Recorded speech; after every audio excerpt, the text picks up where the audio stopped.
जिस तरह से घटनाक्रम हुई वो पूरी डिटेल में आपसे जानना चाहेंगे। ठीक है, तो on 30th of September, I first landed in Uganda, and that I had first arrived there from London. I had spent about a week with family, and I had come to basically commission the unit.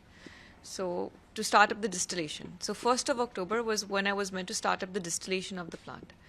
Instead, I was awoken by my admin manager telling me that there's a lot of police guys outside the gate, and they're not going away. Okay, and then after a little while, I told my parents about this. They were trying to work things out, that what do these guys want? Why are they outside our gate? I see 20 policemen storm inside the plant. Okay, and about 10 of those are armed. They're carrying AK-47s with them. So I leave my house, I go up to them, and I ask them why they're here.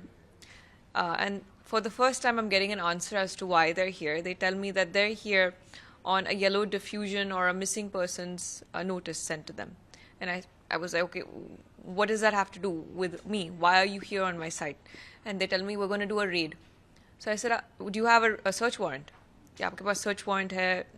They were like, no, we don't have. But we are the Ugandan police. We can do anything. You are not in Europe anymore. You are now in Uganda. So I say that you have to wait for my lawyer. My lawyer eventually comes, and even though they don't have a search warrant, I allow them to do the raid. They spend about 3-4 hours doing this raid. They wake up all of our employees that are sleeping. We have 3 shifts. So they wake up the people that were in night shift, knocking on their doors, banging on their doors, looking underneath their bed, looking underneath their blanket. They even went to the roof. They opened the roof up. They looked inside the roof. They sent one guy on top of the roof also to have a look if there's anyone there. They didn't find anything. All right. Then when I'm like, okay, you didn't find anything, so can you please leave now? Because you've disturbed, everyone that was here, and you've basically disturbed me my whole day. They're like, no, you have to come back with us. I'm like, why do I have to come back with you?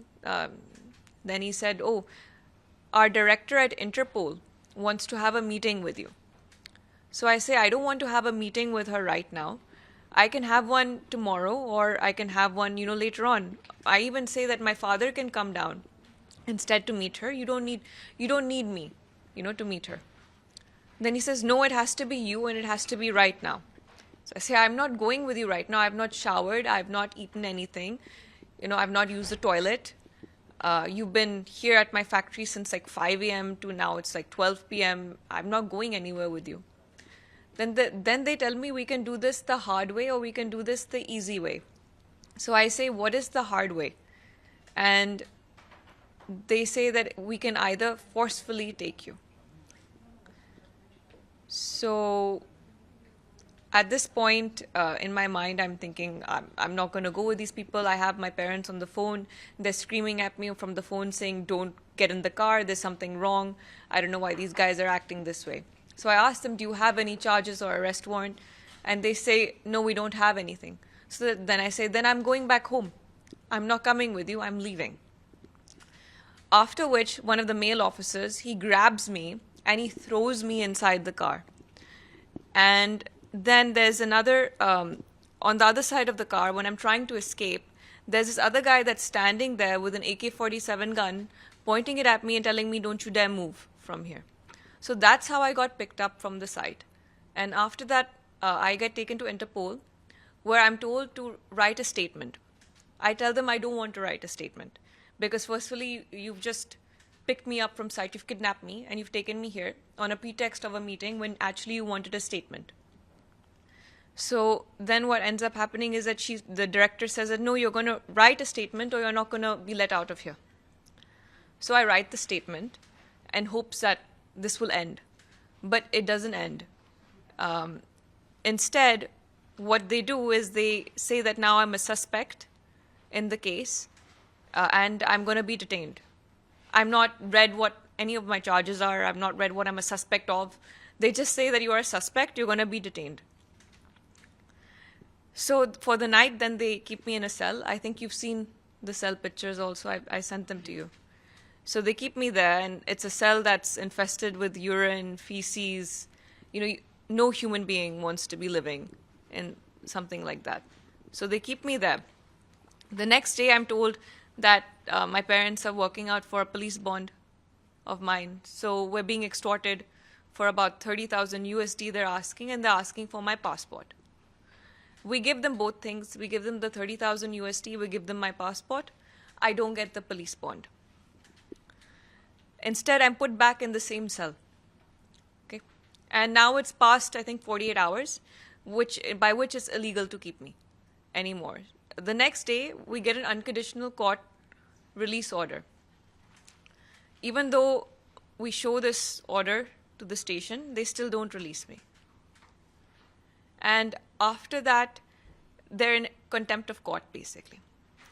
But nothing seems to be mattering to them. They keep me in illegal detention for about 72 hours more. And then on Friday evening, at about 5 p.m., they come to collect me, and they tell me that for the first time I'm hearing what my charge is now, that I'm being charged with kidnap with attempt to murder. They then proceed to drive me to the lower level magistrate court in Luero, and they charge me with a capital offense, which is not allowed. They should have taken me to a higher court, actually, if they wanted to do everything with procedure, but there was no procedure being followed. Throughout the time I was in detention, they didn't allow me to have a shower, they didn't provide me any food, they didn't provide me any water. It was my parents that were basically being extorted to bring me food and water inside that cell. There was no one from the authority side that was providing any of these necessities for my living. So after I'm being read my charges in the Luero Magistrate Court, they throw me in Luero prison, which they realize they can only keep me there for 2 days because it's a lower level prison in which they keep petty thieves, people convicted for, let's say, land fraud or, smaller level crimes. After keeping me there for the weekend, they shift me to Nakan, where they keep higher level convicts like murderers, human traffickers, rapists over there. So the next 2 weeks I spend in Nakan prison. And that is basically, after that I got bail on 21st. So that's the story there of how it happened. किस तरह से charges आपके ऊपर लगाए गए? क्या charges थे जो आपके ऊपर लगाए गए थे? They were kidnapped with attempt to murder. It was a capital offense charge. किस आदमी के जो charges थे, मतलब आपके residence में रह रहा था, वो कहाँ पे रह रहा था? कौन था वो आदमी? So, he was an employee of my father. He came with my parents once to visit the site, and I know that there was a dispute happening in between them because of some jewelry that he had taken, and there was a huge loan as well that this guy had. And after that, I believe, my family dismissed him of his position, and basically he was being told to repay back the loan. We have bounce checks as well from him, which my father put in, and this was done in the month of August. So after that is when his family and his son started getting really active and started jumping up and down saying my father's been murdered, my father's been kidnapped, etc. when all of this came to light. And before we had a chance to even explain ourselves, they had already blown this story so out of proportion that everyone really thought that we had murdered him when he was well and alive. तो जो आदमी मतलब intention क्या था उसका, मतलब इतनी जो बड़े बड़े ऑफिसर लेवल उसमें इन्वॉल्व थे, कहीं ना कहीं फाइनेंशियल सपोर्ट कहाँ से आ रहा था उसके पास? The financial support, there's only one way to justify the financial support being given, and that is it was being given by the business competitors.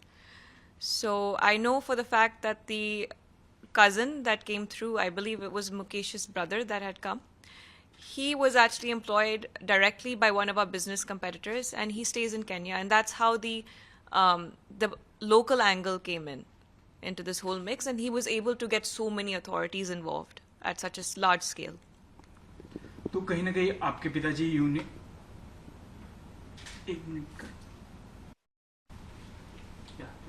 UN के पास आपके your father was went. What was all the issue you would like to know? So I believe after my father realized that there was no way to get me out of the situation because the authorities were just not acting like proper government authorities and acting like thugs instead, he then approached the UN and other foreign means to try to get me back home safely. And what he what went through was basically the pressure from the media side. I believe that there was some pressure that was put on the system, and there was some of the senior officials of that government were made aware of what was going on, and that indeed did help with my bail application and me getting bail across. तो वहाँ पे जो your business is there in Tanzania, In Uganda. In Uganda, Yes. how it's affected by your this? You know, at first they had tried to target the business, but we are a 100% clean business. We only do clean business. We don't do any of the kind of cash deals or any of the tax evasion schemes that the other businesses, the smaller ones, can get away with. So they didn't manage to do anything to the business. And luckily, 1st of October was the day that the plant was commissioning. So while it was commissioning, I was being taken, and now the plant is 100% functioning. No one can take that away from us. It's automated as well, so it makes it easier to run, although it's difficult to take care of the welfare of your employees while you're being so far away and actually not being able to see what the issues are happening on the ground. So in that way, Uganda has made it difficult for us to expand any other business or to consider even going back to do any other business through this ordeal. तो Uganda government की तरफ से आपको किस तरह से support मिला, या कोई ऑफिसर था कि उसकी तरफ से आपको कोई सपोर्ट मिला, वो जानना चाहेंगे. I believe the senior level authorities are trying to figure out, what's wrong with the case, and they're trying to do something.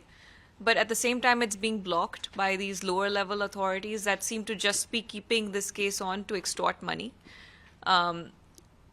So it's going to take a bit more, and that's one of the reasons why I'm here to share with you my story, because I'm hoping that justice prevails and these corrupt authorities get the punishment that they deserve.